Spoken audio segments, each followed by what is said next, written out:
w'amatanga era nga ono amuli ennyo ku mbiranye si mulala era nga ye Godfrey Kayembo w'ekibiina ekya FBC ate nga ku kifo ky'omubaka omukyala Babirye Kabando wa DP abadde nnyo ku mbiranye n'omukyala Harriet Nakabuye wa NUP so bw'ogendako eri mu Nyendo Mukungwe tulabye nga ate yo ebivuddeyo ku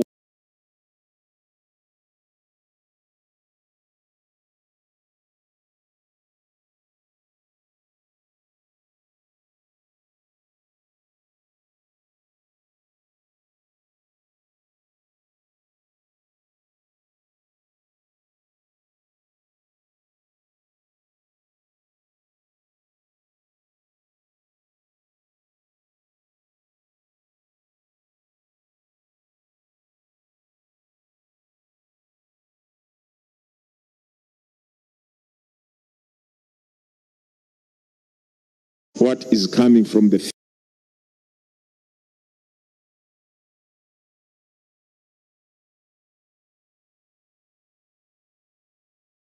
now all this really exhibits transparency on the part of the commission as enshrined within the law. How will you transmit your results now that the internet shut down? Unfortunately, we are not using is local internet transmit our results. We are using our own system. Don't worry. The results will come in spite of the fact that the internet has been shut down.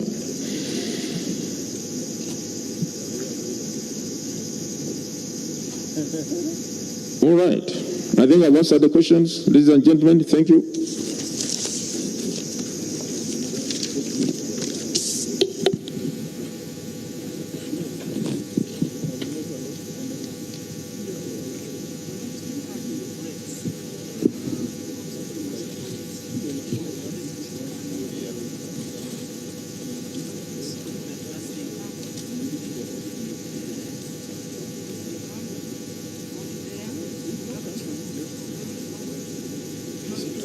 Sorry, I'm guided that our next convening will be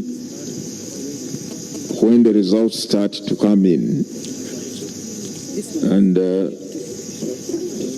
we shall inform those members who are present. But they will start coming in tonight. They'll start coming in tonight. In a few hours, they will start coming in. I thank you.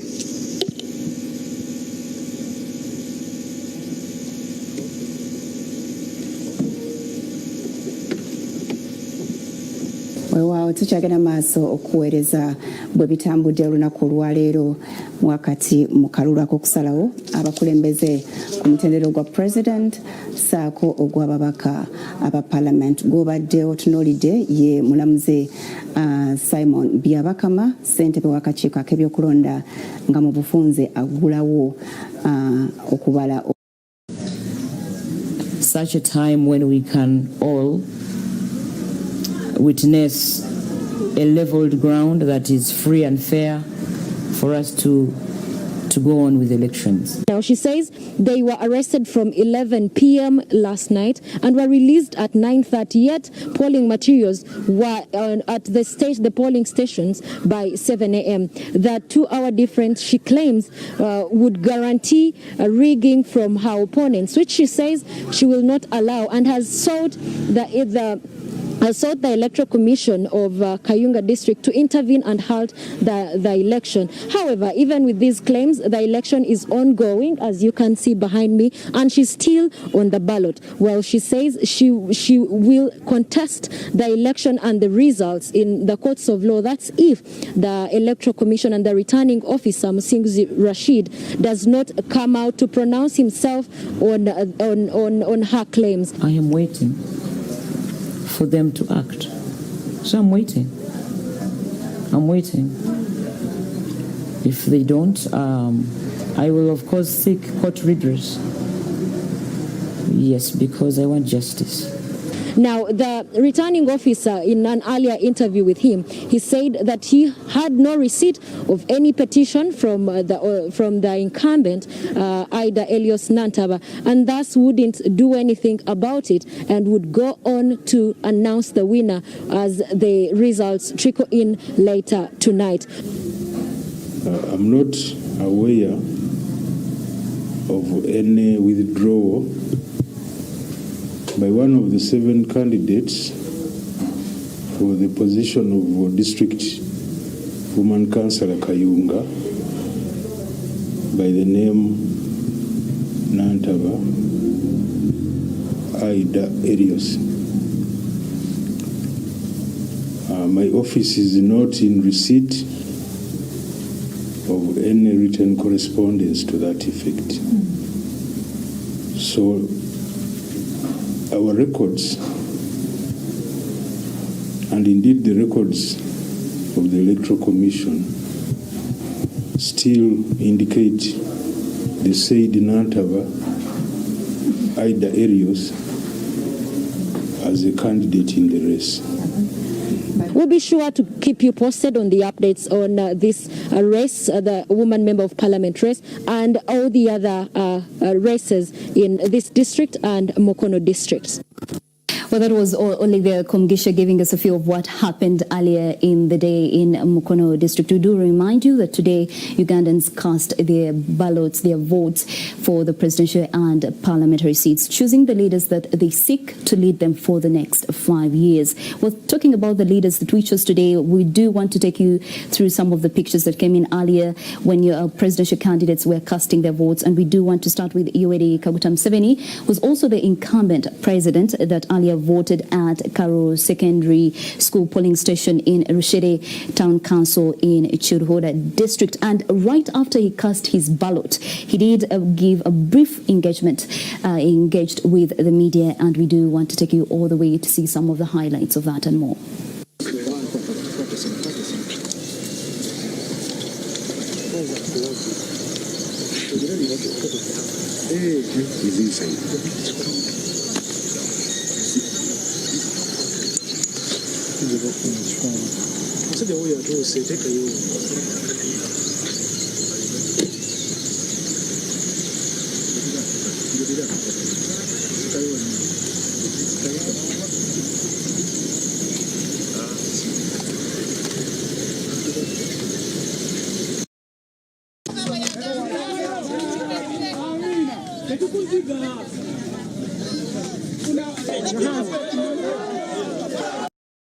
They're used for stamping on documents. When you're used for stamping on, feel like a lot is out of your control, you rest in peace knowing that God is in control. In Philippians 4:6 it says, "Do not be anxious for anything, but in all things through prayer and supplication with thanksgiving let your needs be known unto God, and the peace of God that surpasses all understanding shall garrison your hearts and minds through Christ Jesus." So that's where I'm at right now. Switching off the internet by the government is a clear sign that something is wrong. A whole country has decided that a whole government has decided that the nation has no freedom of expression, freedom of communication, freedom of speech, and this is a very bad sign. A lot has been said about being in a military government or that we are under dictatorship, and a lot of people perhaps didn't believe that this was true. But I think we are starting to see the signs. And I believe that switching off the internet was a very bad sign that this government has come to an end. And therefore, Ugandans ought to vote right and vote for the right change. Not just any change, but the kind of change that will bring value and take Uganda forward. Nancy Kalembe, the only woman in this race. Nancy Kalembe is full of confidence and hope, and she still hopes that in the next 48 hours she could be Uganda's first female commander-in-chief. We shall wait for that information to come. Nancy Kalembe has always wanted to be head of state. I've just been speaking to a former OG, or a lady who went to school with her. They say in senior 2, when a teacher asks what students wanted to be in future, many were saying we wanted to be lawyers or doctors or engineers. Just in senior 2 back in school, Nancy Kalembe said she had wanted to be president of Uganda. And that when she said that well in class back in senior 2, everybody laughed. But then she was very confident and said, look, you guys have chosen different professions or different areas you want to go to. I have a choice, and my choice is to be head of state. You can imagine somebody who has kept that kind of belief and faith, and she's still...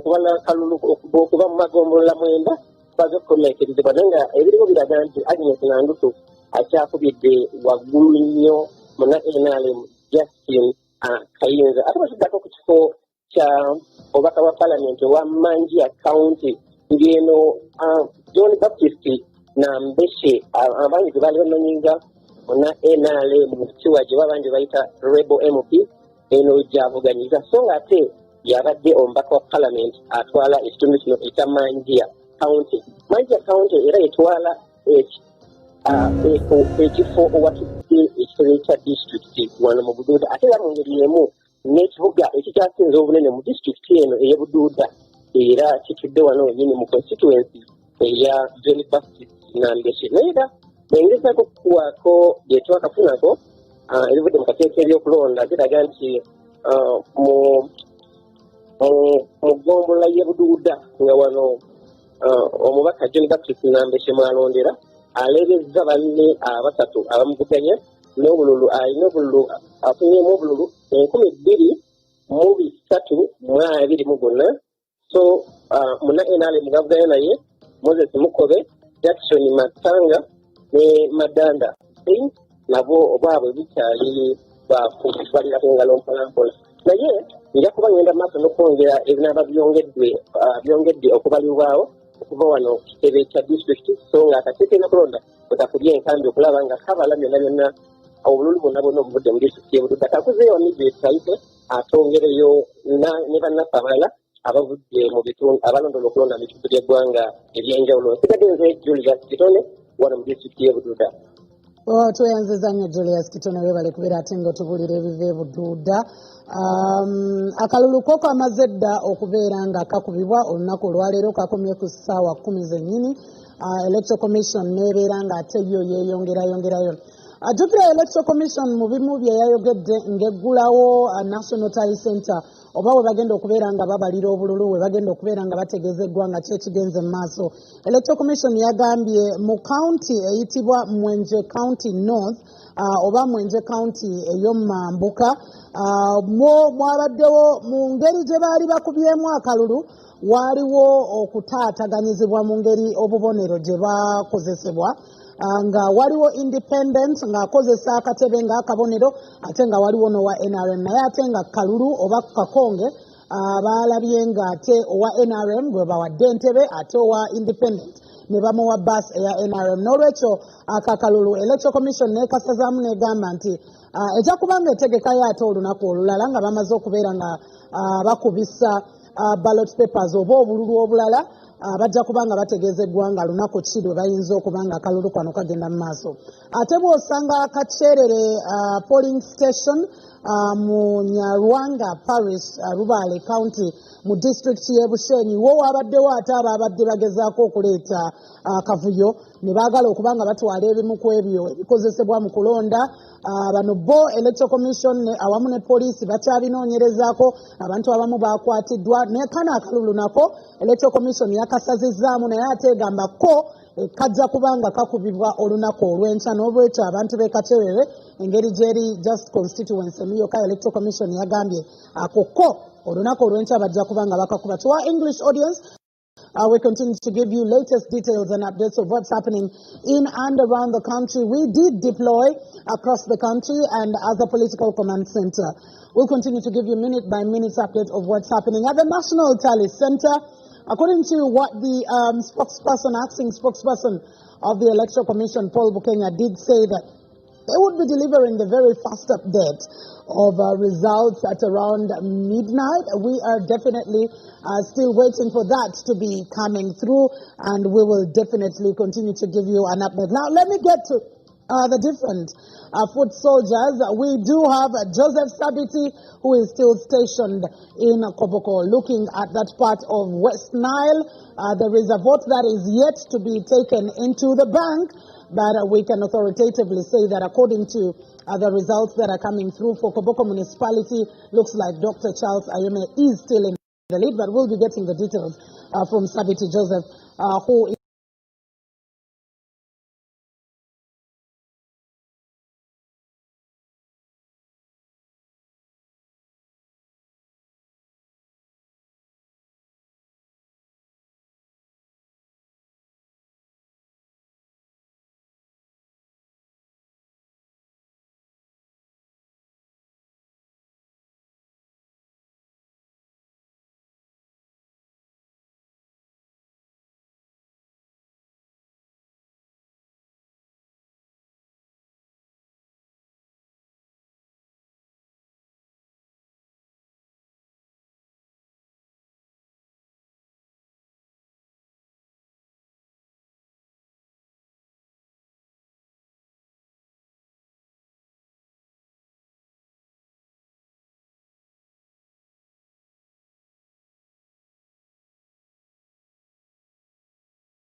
what is coming from the field.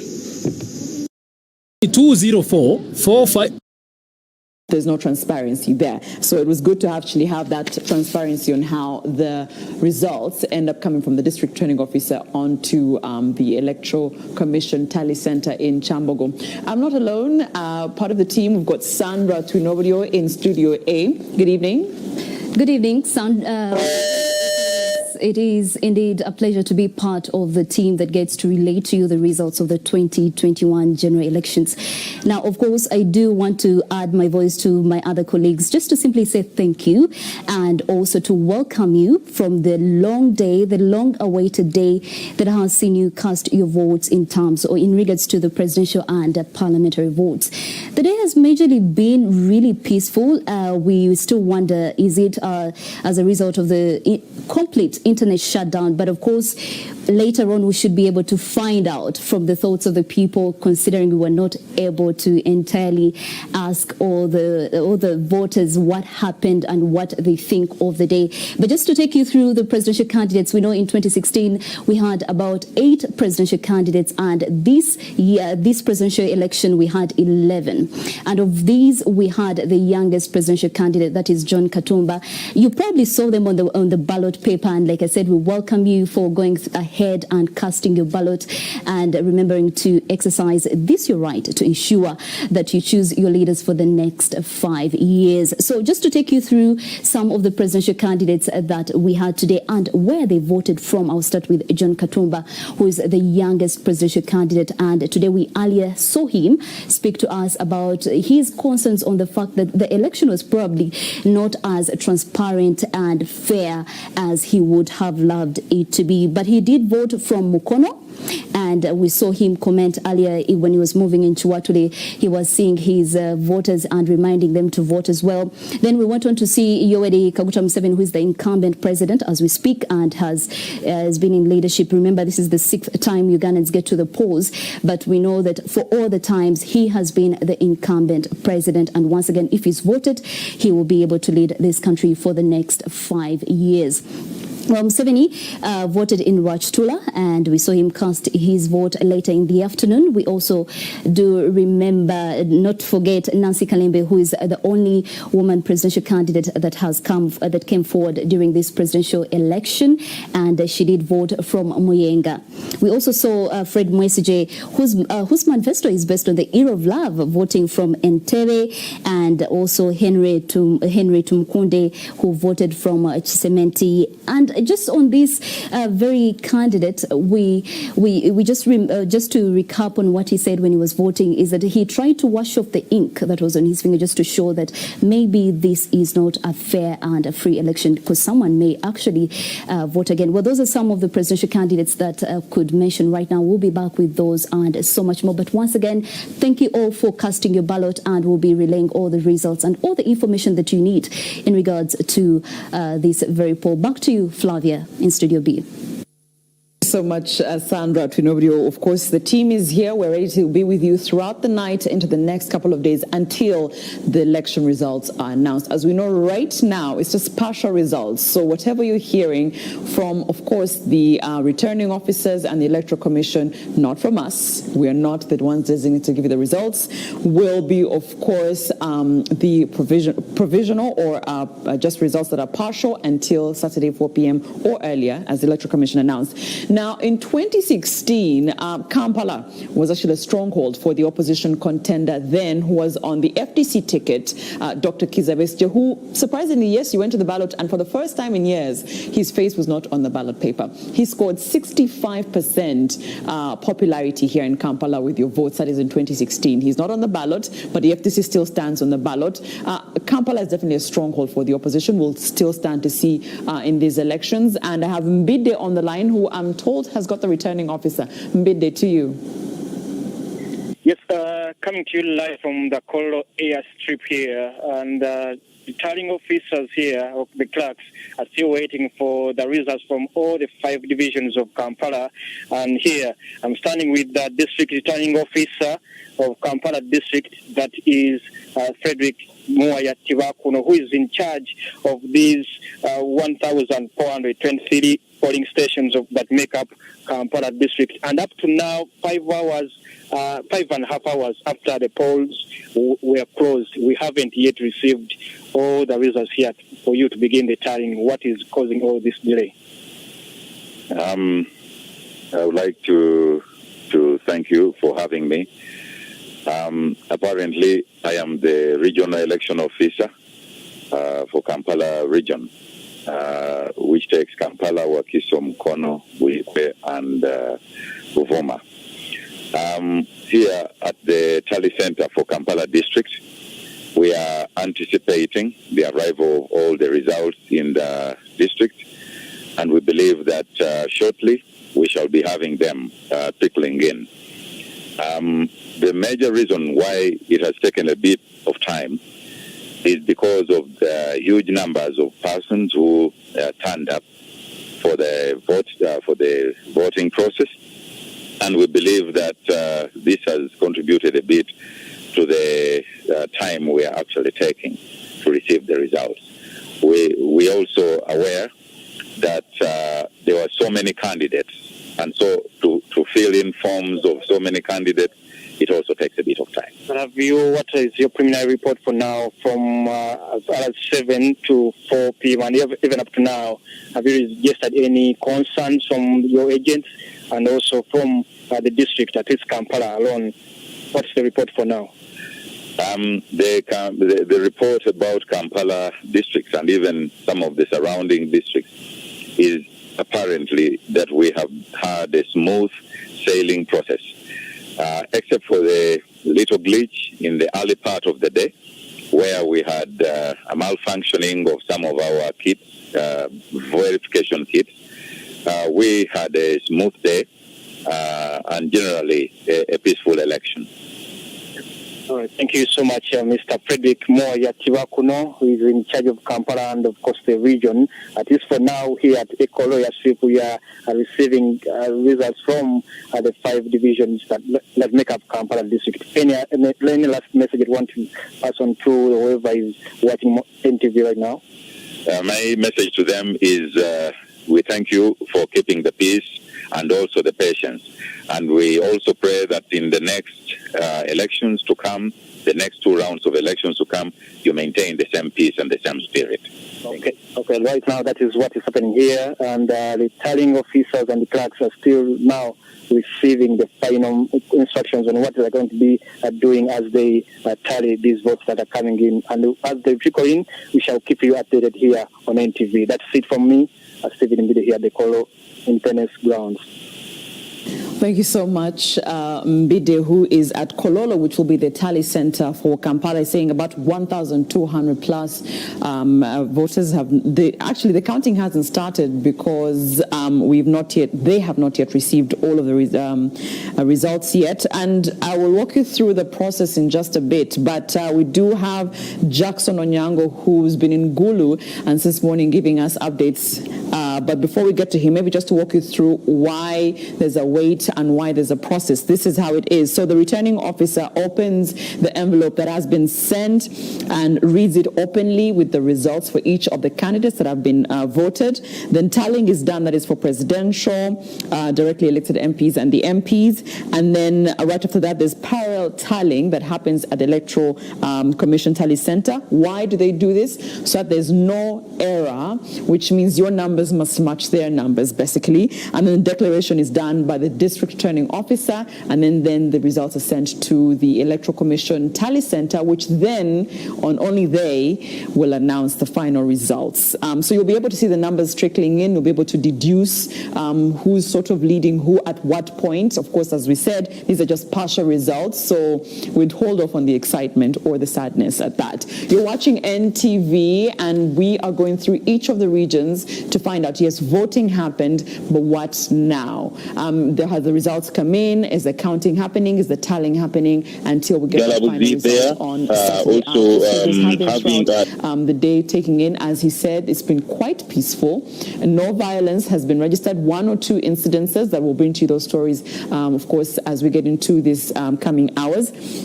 But we'll be going to Sembabule, for example, which is very contentious. We'll be going to Ntungamo, where one of the presidential candidates actually did vote. That is General Shamuntu. You have Wakiso. We'll also be going to Gulu as well as Mbale to bring you all this information. If you did cast your vote, I think all eyes are here because, as we said, there's an internet shutdown. You're not able to access information as quickly as possible. But here at NTV, we've made our bet to definitely bring you a full look at what's going on throughout the country, talk to who is important in the country to bring you that information. Let's check in with Jackson Onyango in Gulu. Jackson?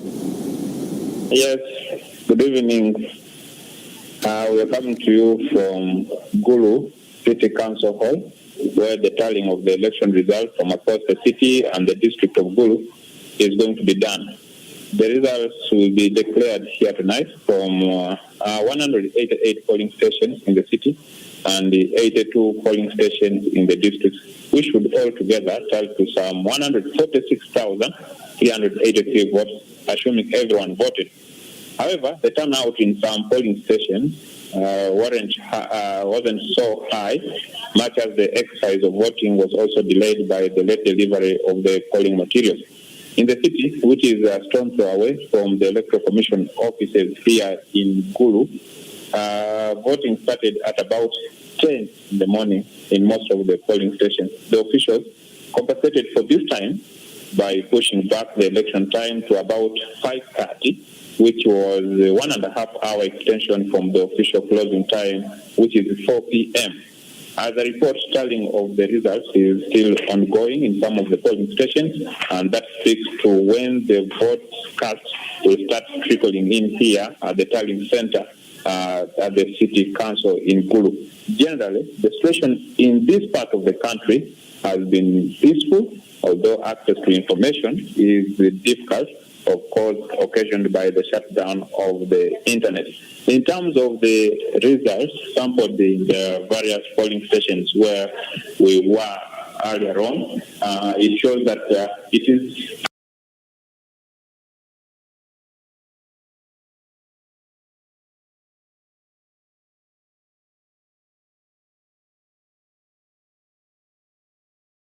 before. What does this election mean for Uganda today? Well, thank you so much. We categorize you under what we call the UB40s, the Ugandans below 40. Wow. And I've just exited that bracket of the UB40s. So, but by Ugandan standards, I think I'm now somebody to be consulted. Being on earth for 40 plus years is, I think, something that's not very easy to achieve. But yet again, you are talking about this particular election. But I want you to know that all elections are unique in their own way. There is no election that looks like another election because every election, number one, brings in new voters, new participants, new stuff. It comes under new arrangements and everything different. When we had just gone into multi-party dispensation, one, there was that hunger that the last time we had such an election was in 1980. And so in 2005, rather 2006, when we went into that election, we were trying to actually mirror ourselves to what happened so many years in 1980. So we're looking at that. How does a multi-party election actually work in a country where we were, that the first time we went into an election year, an adult suffrage election, in 1996, it was individual merit. It was that broad-based. It was actually about individual merit. So it was an election of its own kind. Then subsequently, of course, we saw elections come on.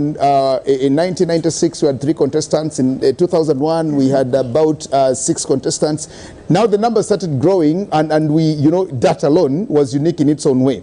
Then as we went on, I think 2001, we saw a lady come into elections. Yes. Now that also was another very unique thing that you could actually see an election where comrades before are now taking on each other. There is a lady coming on. So every election is an election of its own kind. And this particular one, this particular election also, now what is very unique about this election is that it comes at a time when we are in the middle of a pandemic. Yes. Of course, the euphoria has been so high from the young persons, which I think is also very good. And talking about the turn-up and the peace and the violence messages that have been, the anti-violence messages that have been going on, to me, I think that it was, I think, good initially to actually try to do this threatening of violence and stuff like that, because that security did not take it for granted. And all of us actually knew that there was something that could happen to us, and in a way we all shunned it, then got into voting. Lots of things have happened, and maybe what we will discuss later is how it has actually played out, because we'll now start looking at this election by who has actually come in, what this means to our next administration politically. Well, let's declare Kyagulanyi as the winner, 2021 Baka. Okay. Rita. Yeah, but even the register is the largest this time round. And when you look into our history, you'll notice that every other election, we have elections every 5 years. And when you look at the numbers, the increment on the register is between 2 to 3 million people that increase. Now, don't be surprised that in the next election of 2026, we'll have a register that will have up to about 20 million people, because every other 5 years, there are people who keep coming on. Now, what happens is there is no age of exiting the register, but there is an entry age. So if I am 41 today, and 5 years later I'll be 46, then that means the person who is 18, 17, 16, they will all come in but will not exit. So the numbers will increase. So that explains it. It just works out like that. And in all elections, when you look at the figures, because figures don't lie, you'll still notice that in every other election, the numbers actually increase of the people on the register, but even the voter turnout also keeps increasing. So to me, there is nothing actually strange or new. It just works like that. It's an organic situation that keeps happening. Which is why I actually want to engage now, Kent. Kent, this is a new kind of election. I mean, the youth participation in this election has been commendable, I must say, and the vibrance of the youth has been notable, I must say. It could be attributed to the aspirant of NUP, Honorable Robert Kyagulanyi. But I want to ask you, what would you say the youth's, should I say, role in this election has been? Well, the role is quite a broad one, but to simplify it all, the role has been as simple as maintaining their sanity, keeping their kind of peace, keeping their calm, but more so casting the vote. In summary, that's been the main role, the major role of the youth in my kind of perception. But taking you back to my probable, reasons for which the youth have been so much involved in this is because, first and foremost, we saw a couple of years down the road, probably 2017 was there, the Constitution got an amendment which saw the age the entry age for one to contest as a member of, rather president, come down, but as well the other side getting lifted. This meant that some people had to come through whilst others can as well push on beyond a particular age. What did this bring us? It brought us a much, newer generation of contestants, which we had never seen before, because perhaps we had never seen a contestant below the age of 30 before on the presidential ballot. This time around we've seen it, and maybe perhaps that is one reason for which that kind of induction came, for the youth to be greatly taking part. But as well, the stats like Mr. Jagenda gave them to us have proven to us that the 72 to probably 75% youth populace in the country, which has about, say, 30% of those being active members of the electorate, has seen them all so much involved in the activities of the country. And this time around, probably social media, electronic media, and others have done a great part. You and I have spoken. Jagenda and Mututa have spoken. The messages have been, please come and vote. This is your right. Probably this kind of world we are living in, the kind of times we are traversing, and the kind of so ng'akakiiko k'ebyokulonda olugenda kukola mutya era obwesigwa bw'abannayuganda buli ludda mu mbeera eno. Bannayuganda tukola enteekateeka okuva ku ntandikwa engeri okugatta ebivudde mu kulonda gye bigenda okutambuzibwamu enkola eyitibwa electronic results transfer and dissemination system, ERTDS, electronic results transfer and dissemination system, ng'era yateekebwateekebwa okutambulira ku mayengo to cut your court accordingly. But that notwithstanding, it is a responsibility, it is an obligation that Ugandans, after every 5 years, need to elect their leaders. And that's a constitutional order that we have to do it, whether without money or with money.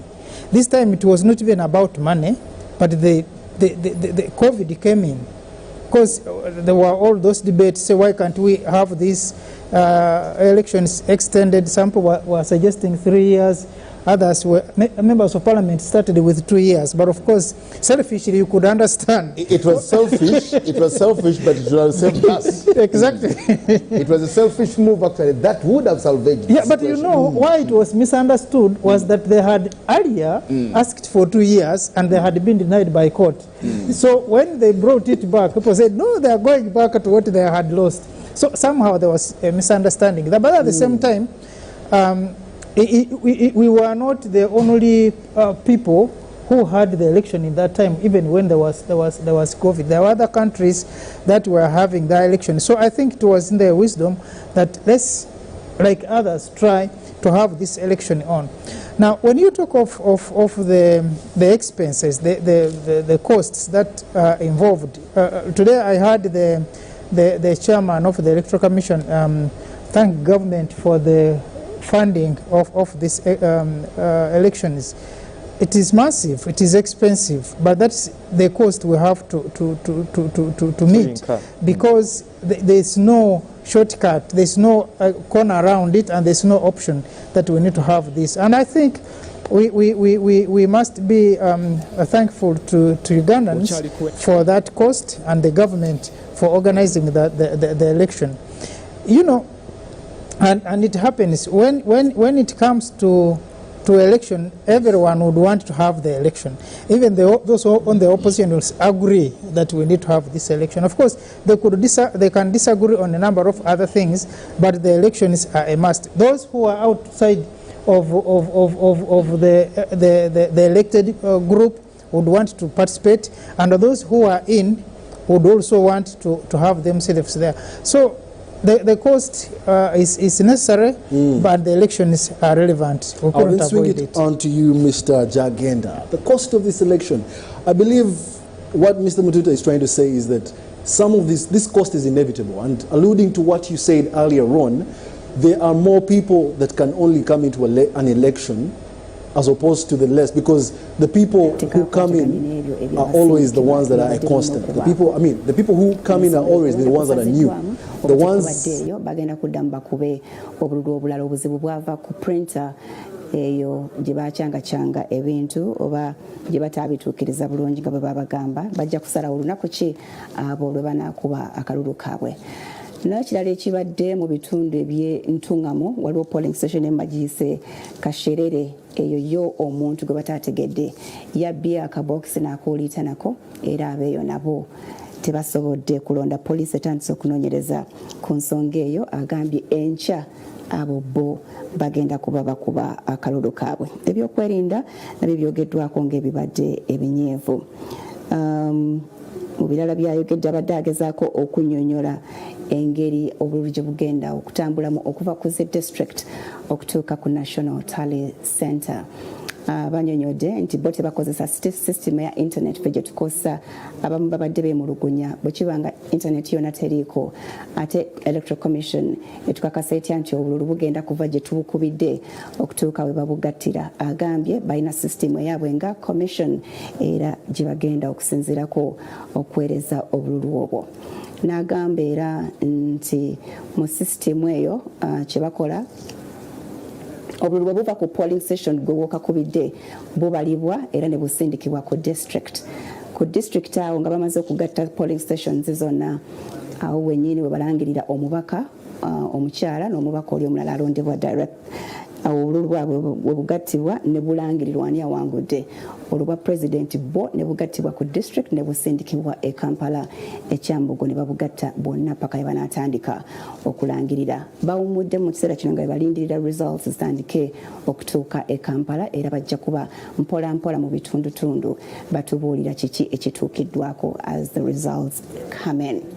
Yes, nina munange Frank Walusimbi ali wali mu studio B era ajja kuba atutuusaako ebimu bwe tugenda okutambula mu ssaawa zino eziddako. Tugenda kweyunga ku munnaffe Jocelyn Nakibuule mu kiseera kino ali ekyambogo ng'ayimiridde alindiridde okwogerako ne omumyuka w'omwogezi w'amagye Lieutenant General Del Akiki ayogere ku byokwerinda nga bwe bitambudde olunaku olwaleero.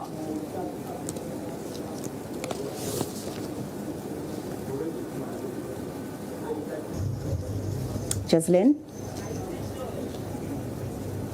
Well, very generous with n'abalabi ba NTV Safari Spark TV yona gye musinzira okutulaba tuli wano ku National ziddwa okuva mu bitundu by'eggwanga ebyenjawulo we bigenda okuba nga bireetebwa okubalibwa ate oluvannyuma awo akulira akakiiko k'ebyokulonda wajja okusinzira okulangirira ani anaaba asinze kwabo abantu 11 abesimbyewo ku kifo ky'obwa pulezidenti. Omukulu byonna byayogedde musobodde okuba nga mubiwulira bulungi n'okutegeera baganda bagamba nti akuddira mu luyimba taluwoomya. Kati tugenda kutunuulira ku nsonga ekwatagana n'ebyokwerinda security wise tutambudde tutya okuva Katonda olunaku bwe yaluggyeko eddiba era nga ku site negatiddwako Lieutenant Colonel Del Akiki ono nga yamyuka omwogezi w'amagye aga UPDF agenda kuba nga tusigira ekifaananyi ng'ebintu bwe bitambudde olunaku olwaleero. Kano tusanyusa okulaba. Kale nnyabo nange nsanyuse okubeera wano ku NTV live amasengejje tugende maaso era njagala okukulisa bannayuganda nti kye twabasuubiza gy'emirembe era njagala okubuulira bannayuganda nti emirembe weegiri era ekitundu ekisoose ekyokulonda kigenze bulungi ne bwandibadde nti mubaddemu obuntu obutonotono mu bitundu ebitono ddala nandibadde nsuubira nti ebitundu 9 mu 9 n'obutundu 9 mu Uganda yonna tukyayina security eri gulugulu era teri ebya insecurity oba ebyokwerinda ebyamaanyi ennyo bibaddewo mu bitundu byaffe. Abantu basituse bulungi ne balonda era ne baddayo waka balinze ebiva mu bululu wano ku Tale Center Electoral Commission yatubuulidde era tetwawulidde mu speech ye nga alanga insecurity oba obutali butebenkevu mu ggwanga lyaffe. N'olwekyo nkulisa bannayuganda ekitundu ekisooka ekyokulonda kiyiseemu nga tuli mu mirembe egya nnamaddala. Newandibadde nti mu bitundu ebitonotono nga mu kitundu ky'Elira twafunyeeyo akavuyo katonotono si k'amaanyi. Presiding officer yafunyeeyo accident ne wabeerawo okukubamu amasasi, naye ab'ebyokwerinda ne babeerawo amangu ddala ne bateeka embeera mu butebenkevu era ne bagenda mu maaso n'okulonda. Mpozi ka incident yakalala ke twafunyeeyo kabadde wano mu zone 3 Kasubi wano e Kampala. Nako ababa security babadde kumpi ddala kati nga bwe tuyina motoka zaffe zitambula mu speed eya nnamaddala. Kyanguye nnyo okulaba motorized security neetuukawo neekakkanya embeera nabo ne bamaliriza okulonda bulungi. Embaale nayo twafunyeeyo ababadde balwanagana naye nga si mu polling center, babadde balwanagana nga bali ebbali yaayo. Aba security poliisi nga tugiwadde amaanyi kuva mu UPDF yakakkanyiza embeera eyo. Obwo bwe buntu obutono ddala sisuubira nti buweza n'akatundu kamu, nandibadde nkateeka ku 0.1 oba 0 n'akatundu akamu obwa insecurity obubaddewo. Naye okutwalira wamu tukyali bulungi bannayuganda, mwebale okukuuma emirembe era tubasaba mweyongere okubeera mirembe, tulonde bulungi. Tumaze okulonda, tulinda kuwulira elections nga bwe zinaaba ziva wano ku Tale Center we tuli okuweereza bannayuganda nga tuva wa Electoral Commission chairperson atubuulira ani agenze ku percentage ki mpaka olw'omukaaga saawa 10 bwe tunaafuna omukulembeze waffe omupya. Kano oyogedde ku bitundu by'osuubira emirembe gye tubadde nagyo olunaku olwaleero, kyanjawulo ki singa obogeraageranyiza n'okulonda okwa 2016? Ki ekikoleddwa, ki ekikyuseemu okulaba nti bivuddeyo nga bw'otugambye? Kyenjagala okubuulira bannayuganda nti abantu bangi babadde naddala ababadde ku mikutu, era nsiima okulaba nti emikutu gyakendezebwa okubeera abantu nga basindika obubaka obutali bulungi obutiisatiisa bannayuganda. Bannayuganda abantu ba mirembe. Elections ezaggwa tezaalimu okutiisatiisibwa nga kwe kubadde ku elections zino, naye ate kyakwewuunya okulaba nti wano we babadde okutiisatiisibwa ate okulonda kubadde kwa mirembe. Sijja kugamba nti kimaze gabaawo lwakuba nti tutaddemu amaanyi mangi nga security okulaba nti abantu tebatiisatiisibwa. Ne tulaga bannayuganda security gwe balina, ne tubaweereza obukakkamu okulaba nti basobole okutambula. Nagenze ku makya nga ntambulamu mu polling stations nyingi, nalabye abantu bangi ddala ku makya nnyo, layini zonna zibadde zijjudde, era okutuuka omutuntu awo saawa 6 abantu abangi babadde bamaze dda okulonda. Ekiraga nti bawulidde omulanga gwaffe, balabye obumalirivu bwaffe okulaba eggwanga lyaffe tulikuuma mirembe, ne bwandibadde waliwo okutiisatiisibwa mu abo abatamanyi security ya Uganda ebeera etya. Akawungezi awo tufunye ku mboozi gye twagala wano ku akawungezi otukakase ekituufu oba si kituufu. Tuwulidde ku mboozi ey'abajaasi aba UPDF 8 mulamba nga baliko polling stations ze balumbye ne batiikinga obululu era mu district ya Rakai abantu ne baagala okwekalakaasa. How true is that? Bwe mbadde nga sinnatuula wano okwogera eri bannayuganda, obwedda wandabye wano nga nkola communications n'aba security baffe abali mu bitundu bya Rakai, era ne bangumiza nti amawulire ago si matuufu, era poliisi kati yabakanye nadda ogw'okulaba nti balondoola kiki ekibaddewo. Nabuuzizza oba babadde mu banna security, tebabaddeemu, era tusuubira nti bwe tunaamala okufuna ekituufu ekibaddewo kibadde kyeki tujja kubuulira eggwanga. Naye kyenjagala okwogera nga ndi mumativu nti tewabaddewo banna security abeeyisa mu ngeri bwetyo. Ng'ennaku z'omwezi 14, ng'ennaku z'omwezi 11, 12 ne 13 mu kibuga wakati twalaba ku bajaasi nga batambula nga beetala nga bayitirivu nnyonyo. Olowooza kuno tekwali ngeri ya kutiisatiisa bannayuganda?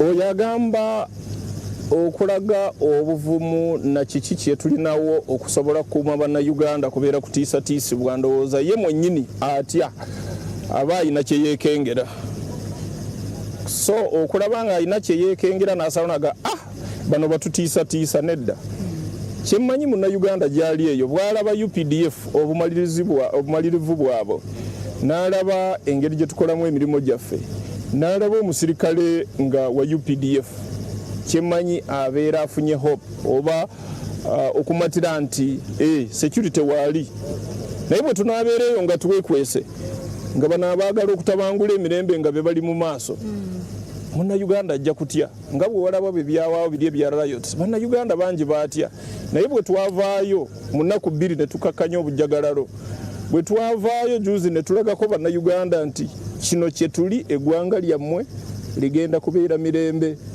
era mugenda kulonda nga tewali ekibasumbuye oba ekibataataaganyiza nabo babeera ne confidence era kyova olaba kati electoral commission chairperson Kutale Center wano we tuli asiimye nnyo n'agamba bannayuganda baavuddeyo ne balonda tunaamanya ebadde percentage ki naye nga ekyo kye twali twaga kyali kyakuweereza bannayuganda okukakkana okubalaga nti security waabwe waali era tugenda kubakuuma omubudde bw'obululu ne bwebunaggwa mpaka bwe tufuna pulezidenti ng'alayira.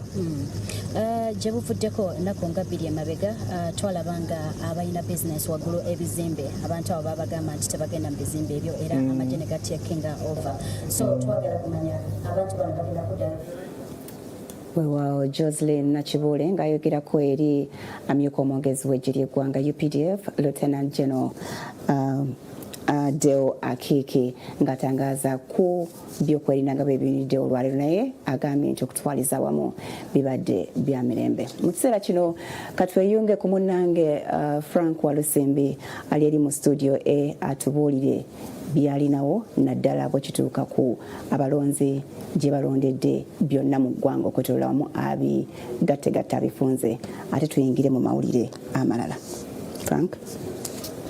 Webale nnyo Farida, nange nziramu okukwaniriza ku NTV akawungeezi tutambula nga bw'otulaba okuva ku makya ssaawa 11 wetuli tukuweereza byonna ebigenda mu maaso mu buufu buno bw'okulonda olunaku mulindwa olwaleero lwamaze ne lutuuka era akalulu kakubiddwa ekiseera ne kituuka ne kaggwa kaakati ekiriwo kugatta buli polling station bagatta bwe baweereza ku sub county ku Gomboola ne Gomboola zijja kuweereza ku district olwo district ziweereze eri akakiiko ak'ebyokulonda.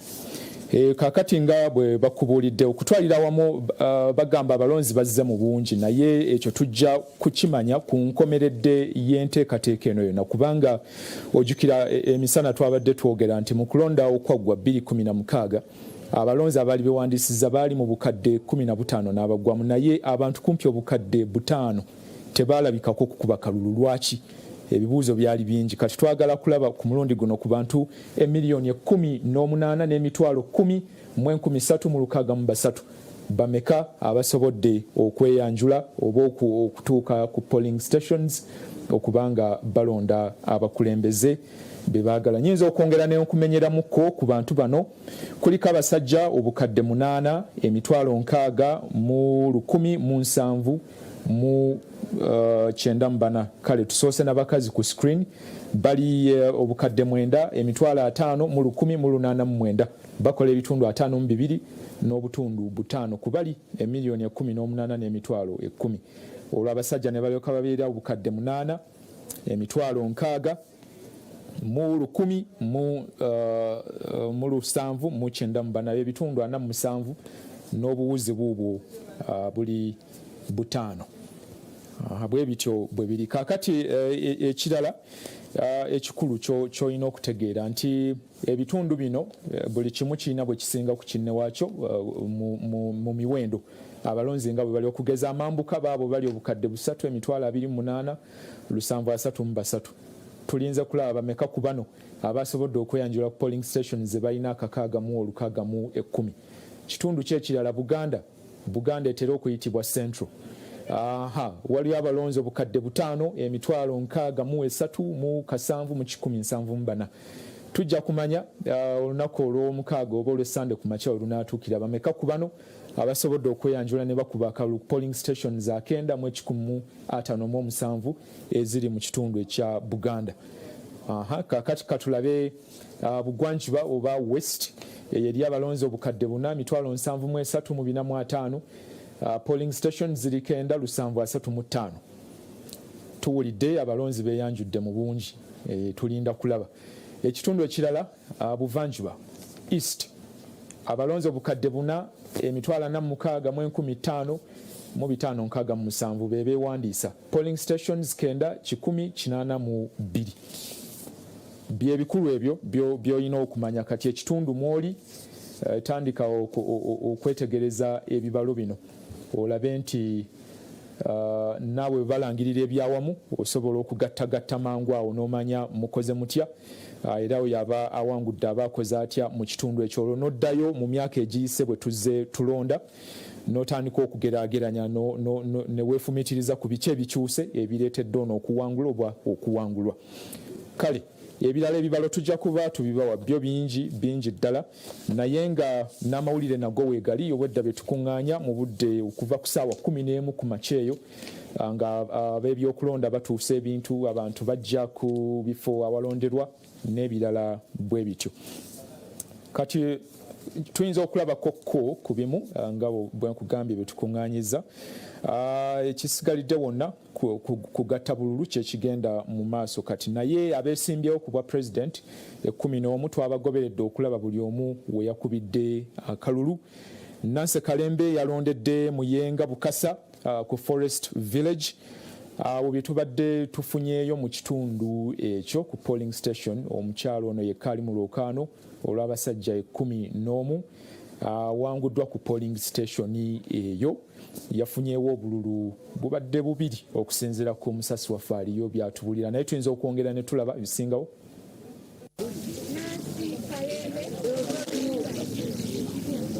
Ku Forest Village polling station ekisangibwa Bukasa mu Muyenga, Nancy Kalembe omukyala yekka mu lwokaano luno waasulidde akalulu ke wabula ebyembi Nancy mu kifo kino walondedde ate bamukubiddewo akalulu ng'afunyewo obululu bubiri bwokka wabula nga munannu Robert Kyagulanyi Ssentamu yaleebeza banne n'obululu 129.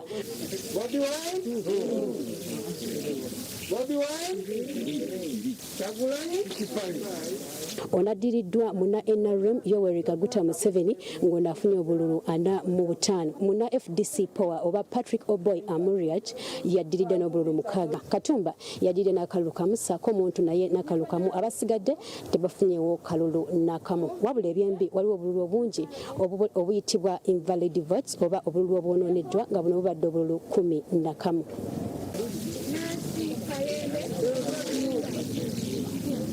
Ku Forest Village polling station ekisangibwa Bukasa mu Muyenga, Nancy Kalembe omukyala yekka mu lwokaano luno waasulidde akalulu ke wabula ebyembi Nancy mu kifo kino walondedde ate bamukubiddewo akalulu ng'afunyewo obululu bubiri bwokka wabula nga munannu Robert Kyagulanyi Ssentamu yaleebeza banne n'obululu 129.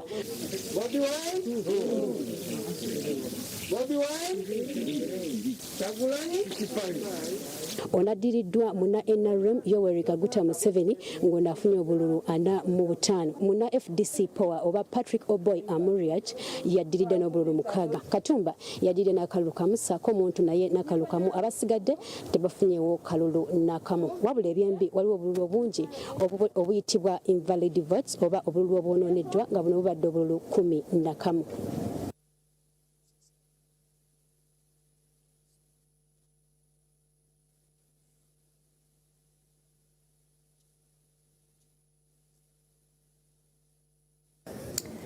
Weewaawo tugenda kuba tukulaga n'abalala beesimbyewo ku kifo ekyo bwa president bwe batambudde olunaku olwaleero. Naye katusooke tutambuleko tutuuke e Kayunga. Omubaka omukyalo wa district Aida Elios Nantaba agaanye okwetaba mu kalulu ku mulundi guno. Ono ekimujje mu mbeera be bantu bagamba ababadde balina okumukuumira akalulu abakwatiddwa mu kiro ekikeesezza olwaleero. Nantaba alumiriza gwe yeesimbyewo naye Birungi Komhanji ne taata we Moses Kalisa Kalangwa bagamba nti beekobanye okukola ebikolwa bino wabula birungi n'abakulira ebyokulonda mu kitundu ebya Nantaba babyeganye. Okunenengana wakati wa ssentebe wa NRM district ye Kayunga Khalid Karangwa n'omubaka omukyala wa district eno Elios Nantaba kwongedde okutabula ebyokulonda mu district eno. Olunaku olwaleero omubaka ono Nantaba ategeezezza nti tagenda kwetaba mu kulonda okw'omubaka omukyala kubanga waliwo abantu olunaku lw'eggulo abazze ne bayungula ab'ebyokwerinda okukwata abantu abazze okulondoola akalulu ke bayite ba polling agents. Nantaba agamba nti abadde ne ba polling agents 3 yabadde asuubira okuweza mu buli kifo awalonderwa asobole okulaba nti akalulu ke katambula mu mirembe. Kyokka bano bakwatiddwa nga baliko emisango egyabaguddwako. Bwe twatuuse ku Ssezibwa nga twakayitawo ne batublokinga emmotoka ne bazisiba ne bayitawo allegations mbu musuubirwa okuba nga muzze kubba kalulu. Batukute essaawa zabadde 6:6 era twasuze mu mmotoka zaffe nga basibidde. Alina okumbeererayo omukutte obeera ngobyeyo kubanga byonna byokola sibirinaako mukono olwadde mba okunziba akalulu.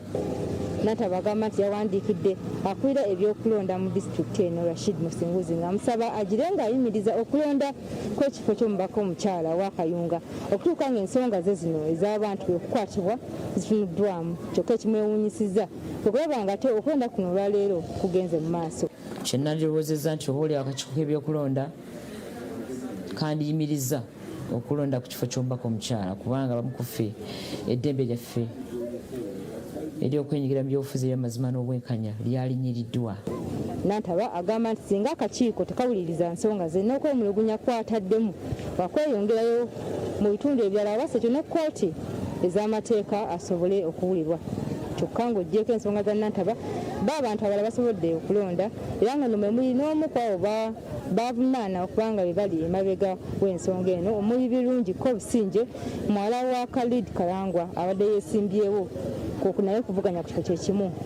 Otwogeddeko n'ebirungi Birungi ategeezza nti ye ensonga eno tagimanyiiko tanagiwulirako era ng'ebyogera Nantaba bulimba bwereere. Ne ttiimu ekoze naffe oba electoral team bambi batubeereddewo from day one. Boxes were zatuuka oba materials zatuuka batukubira amasentero n'abaawo. So all of us were represented, I believe, very well the first time that equipment arrived. Okwawukanako n'embeera nga gye twalabye omukono wano mu bitundu ebisinga wabaddewo ebifo awanaabirwa engalo abantu bazze bambadde masiki okusobola okulaba nti basobola okulonda ate ne bateesiga kirwadde kino ekya COVID-19. Ensonga y'okulaba amabanga ye ekyali nzibumukko kuzzayoko emikono gye twavudde ku makya njagala okutegeeza nti si buli kimu kyatambudde bulungi. Waliwo amagombolola agamu ge twatuuseemu ng'eno abantu nga ennaama ng'eno abantu balinze ebyokulonda ne bituuka obudde buyise batuuse essaawa 4 so nga ate naye byatuuse awamu nga si bye bye balina okweyambisa nga enkonge ate nno ne batubeeraawo ne balinda okufuna ebyabwe balina okukozesa okulonda. Tugenda kusigala nga tukutuusaako ebyokulonda nga ebitambudde mu ggwanga naddala wano mu bitundu by'emukono Kayunga Sako ne disitulikiti y'e Buyikwe. Joyce Nakato mu Mukono, Buyikwe, Kayunga n'ebitundu ebirala ebyetooloddewo gy'asiibyeyo n'abalala nga beetegereza ensonga nga bwe zibadde zitambula. Okuddako mu Kyaddondo East Magere ab'ebyokwerinda bakutte abantu 3 abagaanye okugoberera ekiragiro eky'akakiiko ak'ebyokulonda ekyokuva ku kifo awalonderwa ba polling station ng'omuntu omaze okusuula akalulu. Bano babakutte okuva ku Magere Freedom Square awali polling station Kyagulanyi Center mu weyalondedde.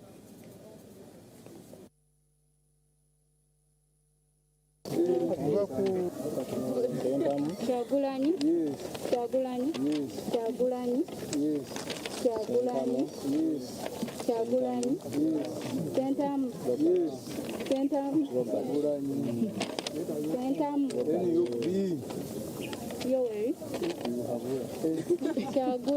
Sawa zikonye 10 wano ku Freedom Square e Magere era nga okulonda kugaddwawo essaawa zino era nga bw'olaba nti nno beeteekateeka kubala ebivudde mu kalulu wabula okusinziira akakiiko k'ebyokulonda